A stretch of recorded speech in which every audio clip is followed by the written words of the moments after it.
Mais um programa especial, Conexão Mulheres Criativas. Hoje estamos aqui com a convidada que vocês vão adorar ouvir, né? Nós vamos falar um pouco sobre economia criativa, sobre empreendedorismo, sobre projetos culturais. Você não pode perder, porque vai ser um programa imperdível. Eu sou Daniele Mafra, líder criativa, executiva em ESG, e estou aqui com minha amiga Tanda Macedo. Olá, sou Tanda Macedo, cantora e compositora, empreendedora cultural e líder criativa, psicóloga também. E estou aqui hoje num programa muito especial. Vamos conversar com uma mulher que me inspira muito, pessoalmente, profissionalmente, e tenho certeza que muitas mulheres também, dentro da cultura. E hoje a gente vai conversar com ela, doutora Dani Brito. Boa tarde, minha xará. Boa tarde, Tanda. Muito obrigada pelo convite a vocês. A Sâmula, que não está aqui, mas muito obrigada só pela oportunidade. Eu não sei se eu estou tão inspiradora assim, não, viu? Eu tenho cá minhas dúvidas. Eu vou falar do seu currículo para você ver como você inspira muito outras mulheres, né? Então, Dani Brito, nossa convidada de hoje, ela é doutora em Ciências Sociais, ela é especialista em Gestão Cultural, administradora e jornalista. Ela foi coordenadora técnica na elaboração do Plano Estadual de Cultura do Estado do Rio Grande do Norte. Incrível, né? Ela participa na gestão municipal com elaboração de projetos e produtores de show para toda a cidade, para todo o estado também. E ela foi coordenadora do Alto Natal, Agosto da Alegria, do espetáculo Alto dos Santos dos Mártires, não é? Agora eu queria que você falasse um pouquinho para mim, Dani. Esse é o seu currículo de hard skills, né? De competências adquiridas. Quais são os seus soft skills? Quais são as competências atitudinais de Dani que diferenciam ela nesse mercado de economia criativa? Eu tenho minhas dúvidas, sabe, Dani? Às vezes eu achava que eu era boa em escrever projetos só, mas eu gosto muito por exemplo, de uma coisa que todo mundo odeia, o serviço público, todo mundo fala muito mal de quê? Da burocracia, né? Eu odeio a burocracia. Você sabe que eu gosto de cuidar dela? Sabe assim? Então, eu me identifico com as coisas da gestão pública, eu gosto da política, inclusive a política cultural, mais especificamente, que é meu campo. Então, assim, a gestão me atraiu nos últimos, talvez, desde 2012, que eu me senti atrativo, com atração para a gestão. Eu fazia muita coisa. É tanto que eu estava dizendo a Raquel, a produtora, dizendo o seguinte: aquele meu lápis que tem lá, eu preciso corrigir, que era uma época que eu estava sem trabalho, e eu botava tudo que eu sabia, todas as competências todas as coisas que eu já tinha feito, ou seja, de publicidade, produção de shows, que eu fiz muitos shows, que eu vim morar em Natal por isso, para fazer produção de shows. Trabalhei fazendo, claro que era autônoma, coordenar o Alto Natal, que era um espetáculo grande, que reunia muita gente, né? Já não existe mais. Fui por Matres de Cunha, então eu gosto muito, entendeu? Eu precisava trabalhar. Eu disse, vou botar tudo para ver se alguém me chamar para fazer alguma coisa. Eu preciso hoje reduzir um pouco. Quando eu comecei a estudar para me qualificar enquanto produtora, foi para mostrar que a gente não precisa ser doutora para ir para a academia. Eu quis mostrar que a gente, como produtora, que eu era trabalhadora da publicidade, já trabalhei em programa de televisão, e que eu quis estudar para ser uma especialista em gestão cultural. Foi uma oportunidade que o Ministério da Cultura deu lá em 2012, e eu estava nesse meio, nesse bolo, e fui. Depois disso, eu me inspirei, fui-me embora para Coimbra fazer um mestrado em política cultural autárquica, foi uma experiência maravilhosa. Quando eu voltei, eu disse, queria estudar mais um pouquinho. Aí todo mundo, quando eu era especialista, dizia, quando é que você vai ser mestre? Aí, quando eu terminei o mestrado, porque fulana é doutora, eu digo, eu vou continuar sem ser doutora, vou fazer doutorado. Como na UFRN, né, a gente estudar na universidade pública, que a gente não paga, é tão bom, né? A gente poder estudar tendo financiamento. Então, eu fiz meu doutorado em Ciências Sociais. Agora o povo fica olhando para mim e diz, fulaninha é pós-doc. Eu digo, bom, pós-doc eu não vou fazer. Não tenho, eu acho que o pós-doc a vida já está me dando. Já tá dando. A vivência, então, eu né? acho que a gente, na produção, enquanto na cadeia produtiva da cultura, a gente pode conseguir. Porque, às vezes, as pessoas não dão crédito, porque você é produtora, sim, mas hoje eu sou uma produtora, que eu sou especialista, sou mestre, sou doutora. Ela é uma então, cientista cultural, Cientista. gente, não é não, Tanda? Cientista. Cientista E cultural. assim, Dani tem um caminho, né, muito respeitado. A gente se conheceu há poucos anos, né, Dani? Assim, a gente sabia quem era uma a outra, mas de repente a gente se encontrou ali, rolou um feeling. E assim, hoje eu tenho como uma amiga e uma pessoa que eu me inspiro até para tirar dúvidas nos meus projetos quando eu tenho. São poucas as pessoas que eu tiro dúvidas, assim, do ponto de vista da técnica mesmo, né? Do projeto, de como expor uma ideia. E Dani é uma das pessoas que eu procuro, né, uma guru, assim. Mas eu queria, assim, saber, Dani, de você, como é que você entrou nesse mercado? Eu sei que você veio, né, de Pernambuco, você falou aí, Foi. mas eu queria saber, assim, por que você escolheu estar nesse lugar? Ou foi esse propósito que lhe carregou? Como é que as coisas chegaram? Que mulher é essa que chega na cultura e desbrava tantos caminhos? Conta um pouquinho dessa história anterior a você fazer tudo isso que Dani leu aqui. Veja Como é bem, que é? quando eu vim para Natal, foi para trabalhar para produzir shows. Eu trabalhava já em uma produtora em Recife. Sim, Natal tinha Natal não tinha escala de show como hoje tem. Excursão, que o cara toca em Recife, Fortaleza, sempre pulavam. Vinha shows de Roberto Carlos anualmente. E a produtora que eu trabalhava em Recife era uma produtora nova, que estava iniciando. Tinha uma pessoa daqui de Natal, que era o ex-marido de Diana Fontes, que sim, prestava serviço à nossa produtora. Ele ia na frente nas discussões. Estou falando com nomes decentes, né? Caetano Veloso sim, e por aí, só dando Marina Lima, então era sim. no rock dos anos 60. Eu ficava mais na parte administrativa, eu era boa negociadora. A gente, quando não ia pagar no prazo, eu tinha uma manha, tem ainda uma manha de convencer, olha, não vamos fazer, a gente paga na sequência. Então, eu ficava mais nessa, administrando. Já na burocracia, né? Não, era porque eu trabalhava, eu era gerente do bar, Sim. do cara que ele tinha um bar famoso em Recife, e eu entrei, ele era contra a mulher a primeira vez. O bar tem uma história sobre mulheres.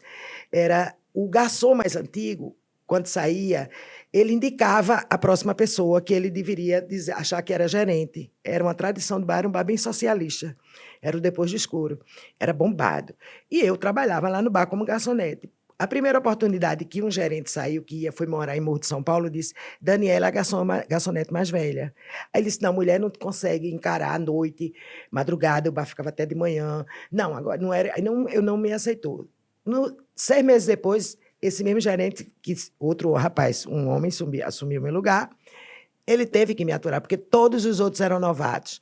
Aí eu fiquei, com 3 meses que eu estava no bar, ele começou a ter um dinheiro que ele nunca recebia em anos que o bar estava aberto.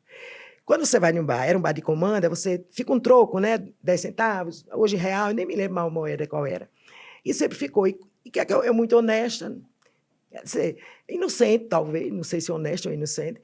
Tinha um cofre na sala do gerente. Eu subia para fechar o caixa, né?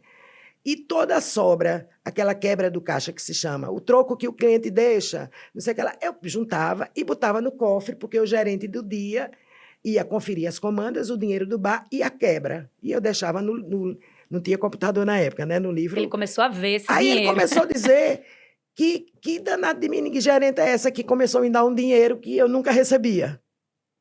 Um a mais. Um a mais que ele não esperava, porque o dinheiro do 10% a gente já sabe que é para o quebra, para o garçom, a gente era socializado o nosso 10%, e por hora de trabalhadas era bem engraçado o sistema. Aí ele me chamou para trabalhar na produtora dele, durante o dia, 3 dias no bar e 2 dias. Depois de 1 mês, ele disse: não, você vem definitivamente para negociar com por exemplo, várias empresas de São Paulo, que eram os grandes empresários, mas depois eu enchi o saco. Recife estava a 5ª cidade mais violenta do mundo. Aí eu tinha conhecido Zé Antônio, que fazia as excursões. Aí eu liguei para Zé e disse: Zé, tem um emprego de salário mínimo, que o salário mínimo era melhor do que era hoje. Ele fez: não, tem mais do que um salário, venha, porque ele tinha dificuldade, ele não conseguia trazer os shows que ele excursionava para Natal, porque era ele e Diana sozinhos. Aí eu fiquei com o Zé. Diana estava cuidando da escola de dança, e eu fiquei trabalhando com ele junto com produção. Aí eu sempre digo, foi quando surgiu a agenda também, propaganda. Nessa época, eu trabalhei um tempo. Aí Zé Antônio foi embora para o Canadá e eu enjoei de show. Cansei. Músico dá muito trabalho, Tanda. Nem me fala. Menos Tanda. Tanda não, mas assim, o trabalho de show, porque tem horário, tem a passagem de som. Eu sou pontual. Então, eu ficava muito estressada com a impontualidade, tanto na passagem de som, quanto no horário de começar o show. Então, eu acho que essa é uma coisa, talvez seja uma característica minha. Eu não aparento, mas eu sou uma pessoa extremamente pontual. Eu sou bem britânica para isso, nem pareço, mas eu sou uma lady britânica. Para mim, 14 horas são 14 horas, 7 horas são 7 horas, 7h15 são 7h15. Eu acho que isso é um respeito que a gente deve ter com o outro de horário, é uma coisa boba. Eu, quando vou me atrasar, eu aviso. Então, assim, depois disso, em 90, eu resolvi que não queria ter patrão. Não sei se foi a melhor decisão. Aí eu fiquei freelancer em Natal para trabalhar em publicidade. Isso que ano, Dani? 90. Pouco tempo Foi, também, né? em 1990, eu disse, vou ser freelance. Porque, sim, aí eu comecei a ficar famosa em Natal, por ser boa produtora de shows. É. Quando eu fiquei disponível no mercado, eu tirei uma semana de férias, fui com meu pai para uma praia lá em Pernambuco. Quando eu voltei, disse, vou procurar emprego. Aí saí em 3 agências que eu conhecia, o povo de agência. Sempre fui falante assim, viu, minha gente? Tô A gente calma. tá aqui. Aí, resultado. Na terceira agência que eu fui, disse, não vá mais em lugar nenhum. Aí disse, então tá, eu vou lhe dar até 14 horas, porque ele ia conversar com os outros sócios. Então, de manhã, eu fui em 2 agências. Na terceira, o cara disse, não vai para canto nenhum. Olha. Aí, quando foi 2 horas, ele 2 em ponto, eu disse, olha, eu espero até 2h15. Eu disse, eu ligo 2 em ponto. 2 em ponto, tá contratada. Que era a agência de Alexandre Macedo, Alexandre, Zé Ivan. agência. Não, e Sérgio Coxinha na época. Sim, Era a sim. Brisa. Era a Brisa. Sim. Aí fui trabalhar. Então, desse trabalho de agência de publicidade, uma produtora de Natal, que não tem mais hoje, mas que é da antiga aqui da TV, deve conhecer, era a Imagem. Aí me chamou. Então, nessa época, na Imagem, eu tenho na minha carteira profissional, eu ganhava 20 salários mínimos. Aí eu resolvi depois, enlouqueci, entendeu? Não quero mais patrão, eu quero trabalhar na hora que eu quiser, no dia que eu quiser. Aí fui ser freelance, trabalhando com publicidade. E fiquei isso até os anos 2006. Aí, nessa época, os meninos cresceram, meu companheiro sempre fez muita campanha fora, passava 5, 6 meses. Aí os meninos, e eu sempre ficava, né? Aí, quando foi em 2006, eu disse para ele, você já viajou tanto, agora é minha vez de fazer umas campanhas fora. Aí fui trabalhar com uma empresa de São Paulo, em São Luís do Maranhão. Por conta do São Luís do Maranhão, eu fiquei morando depois 1 ano e meio, vinha toda semana para Natal, mas fiquei 1 ano e meio morando em São Luís. Depois, mais 6 meses de campanha, então eu amo aquela cidade, por sinal. Adoro a comida, adoro tudo.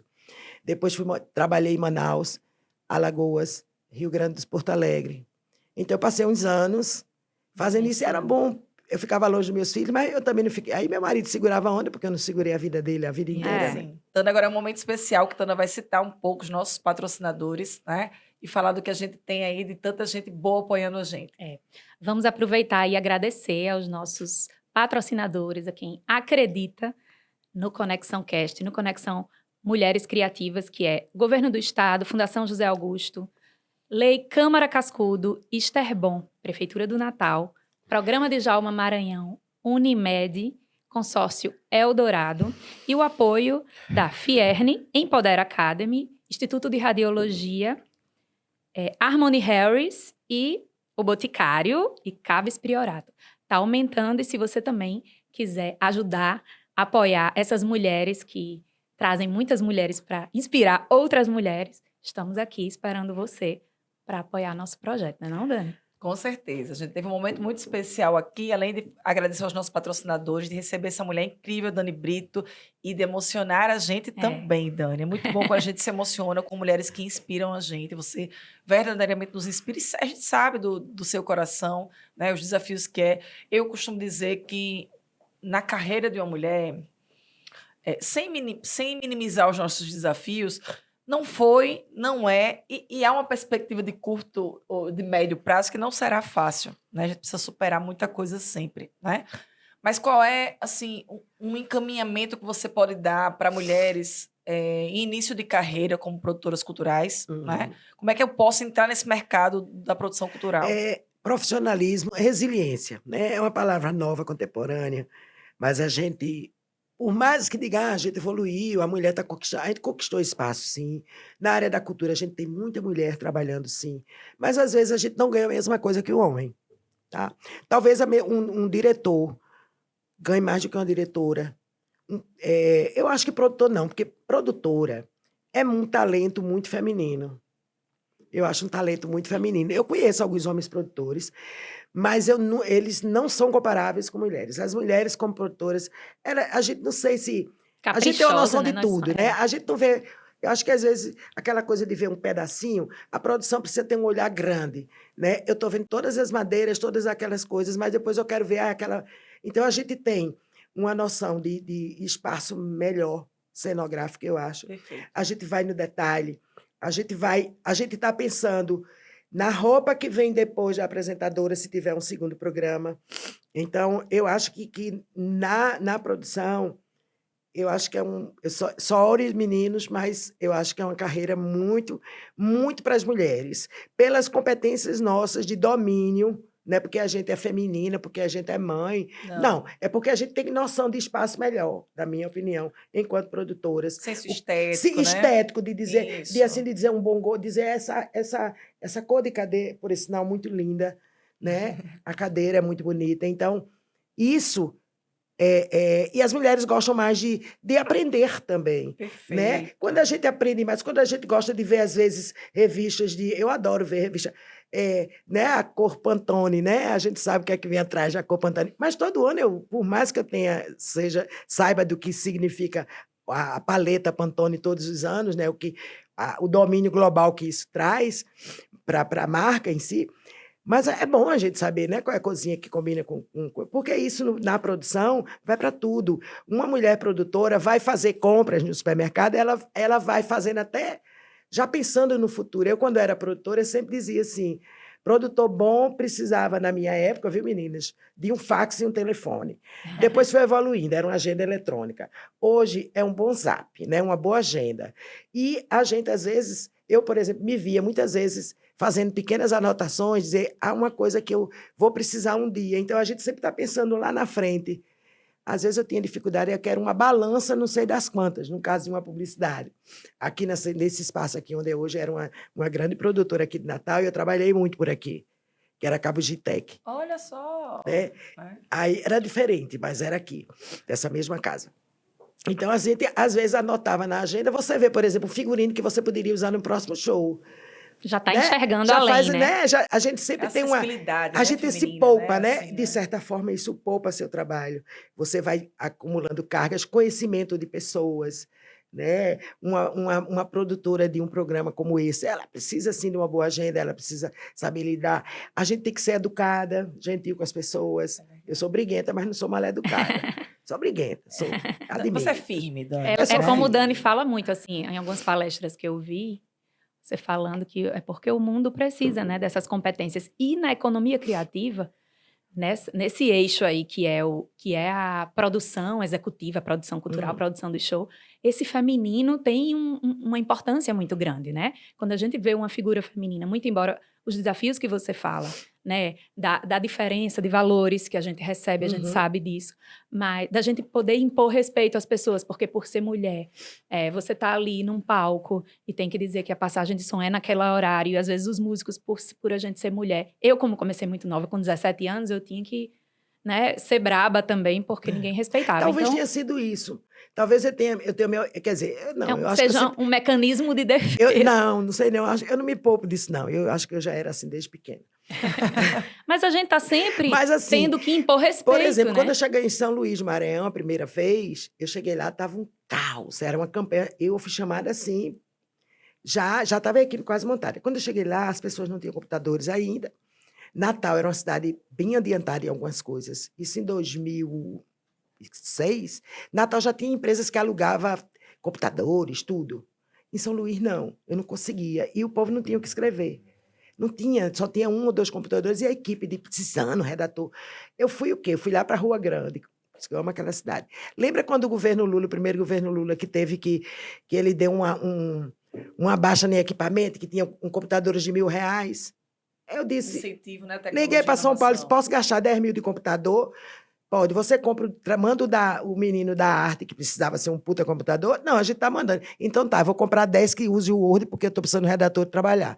Fui lá na Rua Grande, comprei, peguei meu cartão de crédito, na época era grande, hoje não tenho mais. Passei, peguei os 10 computadores, chamei o menino, liguei para o motorista, veio os carros, me levamos. No outro dia estava todo mundo trabalhando.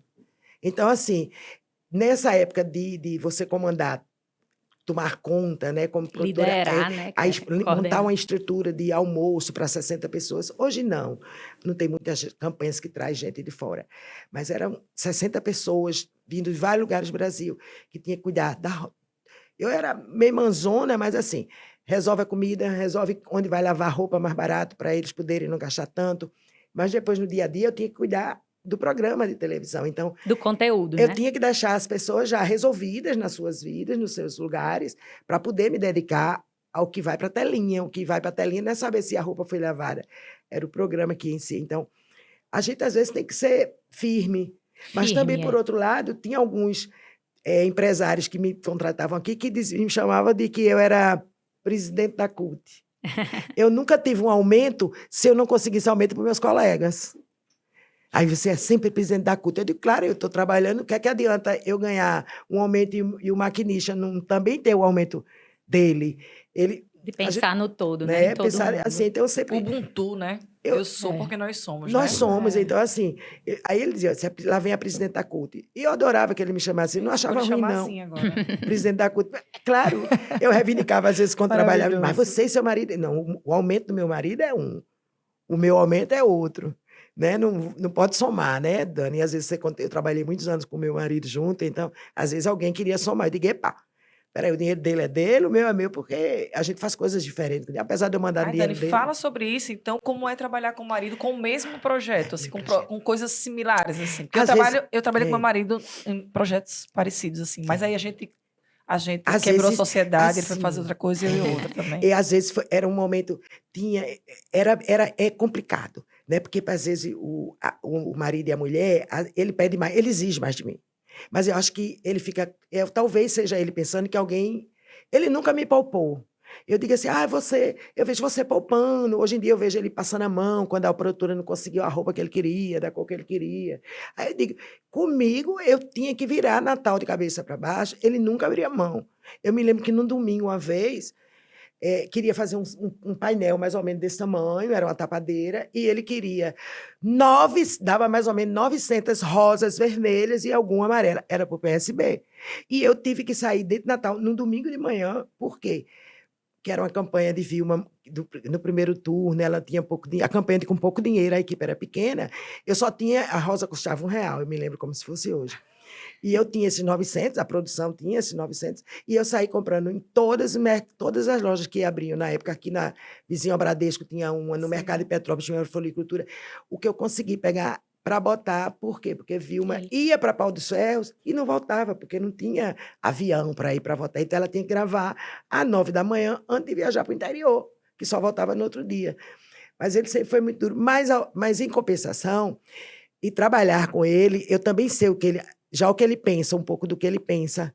Então, me poupava algumas reclamações de produção que eu vejo hoje, que eu já não faria, porque também você começa a saber o senso estético da pessoa, né? Se comunica assim Se pelo comunica, olhar, né? aí eu já sei quando ele não gosta de uma coisa, ou quando ele Tá é impaciente. impaciente. Agora E também, ele também sabe de você, sabe, né? sabe? E era muito engraçado. A única pessoa que reconhecia isso, por conta dessas flores, teve uma briga gigante.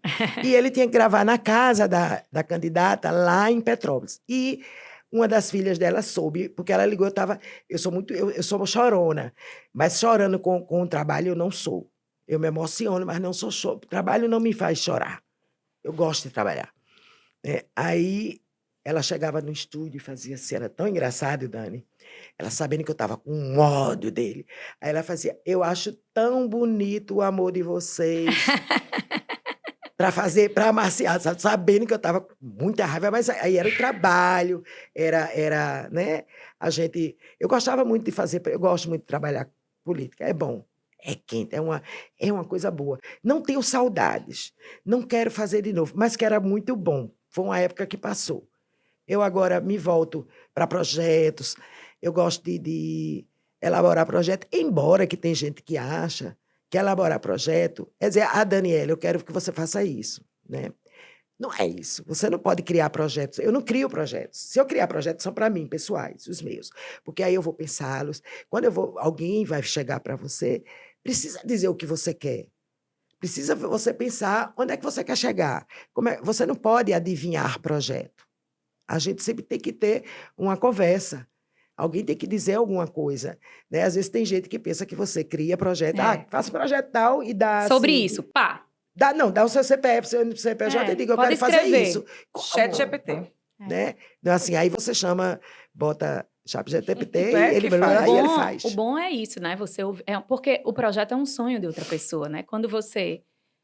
tanto que eu comecei a pensar que ninguém defende melhor o nosso projeto do que a gente. Então, hoje em dia, quando as pessoas vêm me pedir para escrever projetos, eu prefiro que ensinar a ela fazer, porque assim, eu não vou justificar. Eu tenho essa mesma visão, assim, de que mensagem a gente quer passar, onde a gente quer chegar. Depois, esse Mas projeto tecnicamente isso tem solução, tem entendeu? solução. Você tem que. Aquela coisa de brainstorm mesmo, de conversar, de dizer o que pensa. Não é? Aproveita, Dani, diz o que um projeto cultural precisa para ser bom, para concorrer a um grande recurso. Olha, Dani, eu vejo vários erros que a gente comete, às vezes, com o projeto. Nós mesmos, a gente fica. As pessoas que avaliam, às vezes, cometem.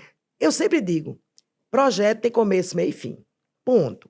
Não adianta você dizer que ele vai ser infinito. Ele tem começo, meio e fim. Projeto, para mim, ele tem um objetivo, ele não tem dois.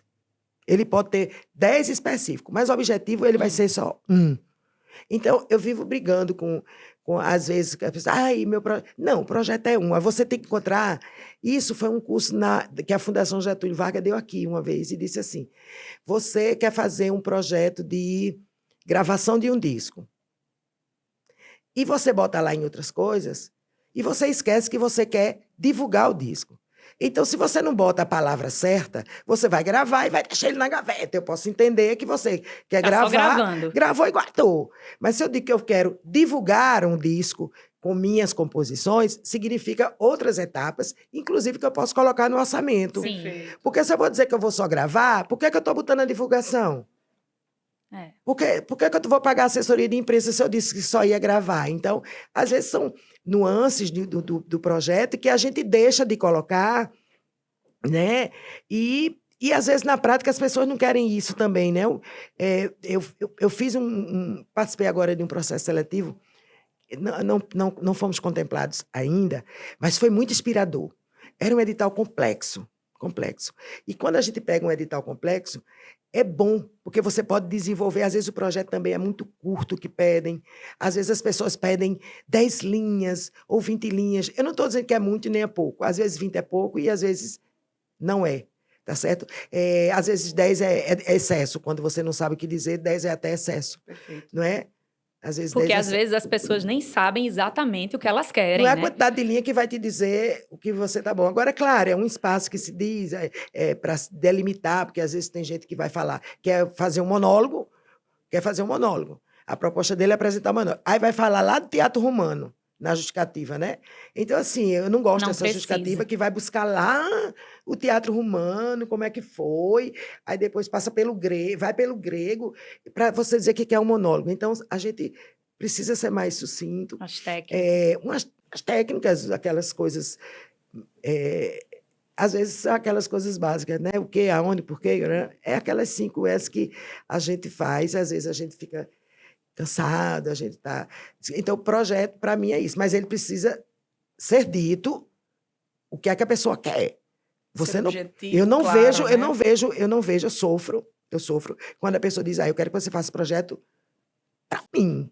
Eu digo, sim. O que é que tu quer para fazer? Porque o dinheiro de um projeto, ele é feito para que nós ganhemos dinheiro, que a pessoa que esteja, aquele conjunto de pessoas, ele é feito como qualquer outro negócio. É um negócio. Todos temos que ganhar. E como a gente tem dificuldade na economia criativa, né, Danis? Em ver o projeto, a cultura como negócio, né? Outra fala de Dani, que eu tenho aprendido muito aqui nesse programa. Outra fala que Dani traz muito é essa questão de, entre mudar o mundo e ganhar dinheiro, fique com os dois. A gente ainda tem muito receio em dizer que quer ganhar dinheiro com um projeto, né? A gente coloca um projeto, seja num edital, seja num mecenato, e a gente ainda tem... Ai, meu Deus, será que eu coloco esse valor aqui para mim? Porque, assim, como é que isso vai ser visto? Como se fazer cultura não precisasse de uma rentabilidade, de uma sustentabilidade também financeira de quem está propondo. Então, o que eu fico pensando é, por que é tão difícil, Dani? Não a gente, talvez isso seja já de dentro para fora, mas por que é tão difícil também as pessoas entenderem a cultura como um negócio, o projeto como um negócio, como se cada projeto daquele fosse uma empresa. Hoje eu entendo, né, depois de ter tido, de fazer muito curso, até um curso que teve no Sebrae para economia criativa, que que eu fiquei muito feliz em entender cada projeto como empresa, como muitas consultorias, mas por que é tão difícil as pessoas enxergarem isso? E a gente obter esse respeito também da rentabilidade. Porque a gente é visto como se, o mecenato é o povo que quer ganhar dinheiro, parece que as leis de incentivo, a Lei Rouanet, a gente está mamando, né, nas tetas do governo. Eu escuto muito isso. Quando, na verdade, aquilo... quantas pessoas a gente emprega num projeto como esse, indiretamente? Então, assim, por que ainda existe essa dificuldade? Queria que você falasse um pouco Eu disso. acho que é o preconceito que as pessoas têm, por exemplo, em dizer que a gente usa leis de incentivo. Isso é um processo de quem não tem acesso. Me diga uma coisa, a agricultura existe sem subsídio? Não é? Todos os lugares, em várias coisas, você tem onde tem os subsídios, onde tem descontos, onde tem outros incentivos, fontes de financiamento. A cultura Não é diferente. não é diferente. Nós fazemos um trabalho mais específico. A gente está falando, a gente ainda que a gente somos privilegiadas em educação, em lugar de fala. Tem outras pessoas que fazem com muito menos. Não é a questão do valor em si do dinheiro. As pessoas sempre acham que a gente está fazendo uma coisa de elite. E, na verdade, cultura é um bem e um direito de cada cidadão. Porque se o cara tem cultura, ele vai saber que o filho dele precisa tomar uma água que não pode ser uma água de poço. Ele teria que dar um jeito de ferver essa água, nem que fosse no coisa. Então, a cultura, ela é básica. É uma necessidade básica. Ela é necessidade básica, não, ela não é luxo. E você sabe que é até interessante, essa semana eu discuti sobre isso com alguns amigos e falei sobre a dificuldade da percepção da materialidade da arte, né? Nossa, Porque, assim, incrível. Não é? Porque, assim, um fiscal de uma obra, numa gestão, por exemplo, ele vai lá e vê que construiu o meu metro de parede. Ele anota e diz que aquilo custa R$10. Faz a medição, né? Isso. Mas eu vou assistir um artista cantando e eu não consigo transformar aquilo em dinheiro, né? Sim. É imensurável. Então, é imensurável. Mas, assim, o fato de ser tão subjetivo, imensurável e personalizado, né, faz com que isso também seja imaterial para a pessoa comum. Não é? Então, assim, a gente não consegue, eu estou dizendo, inclusive, como cidadã, né? Sim. Então, assim, essa dificuldade da materialização da arte, talvez seja a maior dor de um artista. Olha, em relação Dani, em relação a precificação. Não só precificar. precificação. A dificuldade de precificar. Mas a gente política tem dessa dificuldade. enquanto política pública, né, a cultura enquanto uma parte da política pública, uma obrigação e um direito que cidadãos têm enquanto política pública, a gente tem respostas, a gente tem modelos, a gente tem exemplos exitosos que a gente diz como a cultura atua, a diferença que se dá em melhoria, qualidade de vida para as pessoas, tá certo? É difícil, porque as pessoas... É o que eu digo, aquela cultura de achar que a gente faz cultura para a elite, que cultura é um bem que só a elite tem direito. Não, eu sempre defendi... algumas pessoas são muito críticas ao tipo de show, tá chamando show tal. Aí, sabe uma coisa que eu respondo logo. Quanto vale um show de um artista, falando do poder público, tá certo? Divide o cachê dele e divide pela quantidade de público, vai sair barato. É um investimento pouco barato. Verdade. Não é caro, não. Eu disse não me lembro qual prefeito, ele disse, olha, eu amei, é bom, eu não vou no Teatro Riachuelo pagando R$400 de ingresso. Eu não vou porque eu não tenho. Então, eu não fui ver Chico, que custou acho 700. Eu agora velha tenho mais direito, né? Já estou com minha carteirinha. Então, assim, e são bens. Eu adoraria ter visto Chico, porque eu nunca produzi Chico, né? Mas, assim, eu não tinha esse dinheiro 700, mas era uma coisa que eu queria consumir. Eu vi Gil de graça. Ver Caetano de graça. Eu adoro. Eu acho o dinheiro mais bem pago que alguém podia ter pago. E outros artistas assim como eu.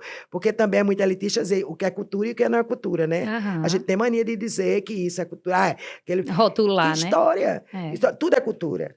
Tá? A gente respira cultura, então tudo é cultura. Por isso que Gil é uma pessoa que foi um ex-ministro que eu acho que é exemplar para o Brasil a vida inteira. Né? Como é que e ele não é só porque ele é músico, não é porque ele é administrador de empresa, né? Lembra-se que ele era administrador, ele Tem a pegada mas ele do pegou empreendedorismo, isso, aliado a isso, então é uma pessoa muito inteligente, uma das coisas mais que eu acho geniais que Gil criou, pensou e implementou, foi o quê?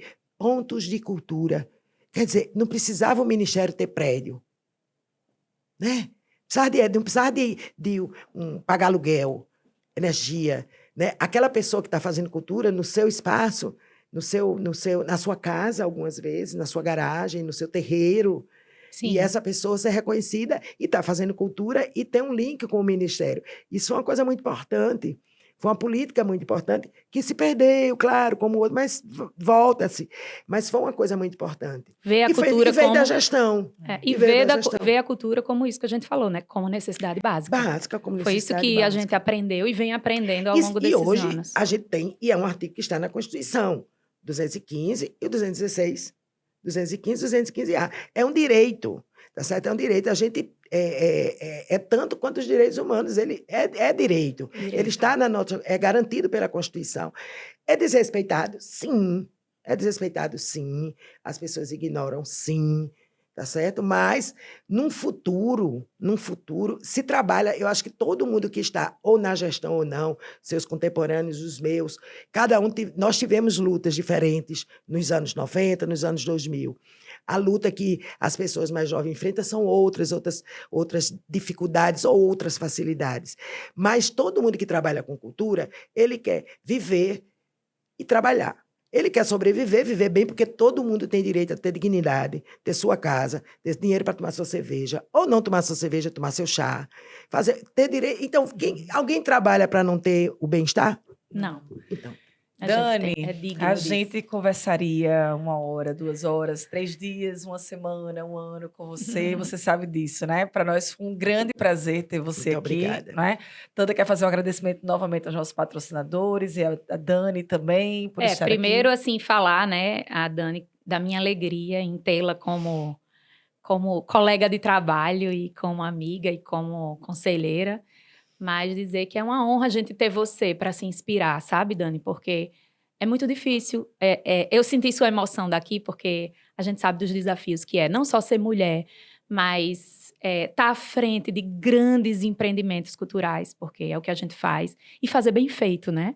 E, às vezes, quando a gente faz as coisas muito bem feitas, nem sempre a gente é valorizado como deveria.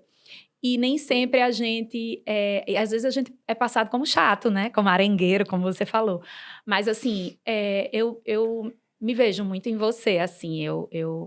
Foi algo que essa conexão assim, que a gente teve foi muito importante. E a cultura, a economia criativa da cidade, do estado, teve muito a ganhar você chegando de Pernambuco para vir para cá.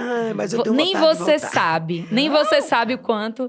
Você nos inspira. Eu queria pedir desculpa a você, mas às vezes eu estou cansada também de trabalho. Eu venho com a carga de trabalho de 14, 15 horas por dia. Estou bem cansadinha mesmo. Aí eu me emociono, mas enfim. Eu quero um momento de conexão aqui de nós três, que não é por acaso que a gente está aqui. Tá? Coisa linda. Foi ótimo, né? E é isso. Muito feliz aqui. Agradecer novamente aos nossos patrocinadores, todos eles, e deixar o espaço aqui aberto para vocês que queiram também nos apoiar e se juntar aí ao Conexão Mulheres Criativas, que vai ter um evento muito especial agora em março, e depois a gente vai falar um pouquinho mais disso. Muito obrigada a todos vocês. Obrigada às Danis. Beijos. Foi Palmas. bom, foi ótimo. Desculpa. Foi ótimo.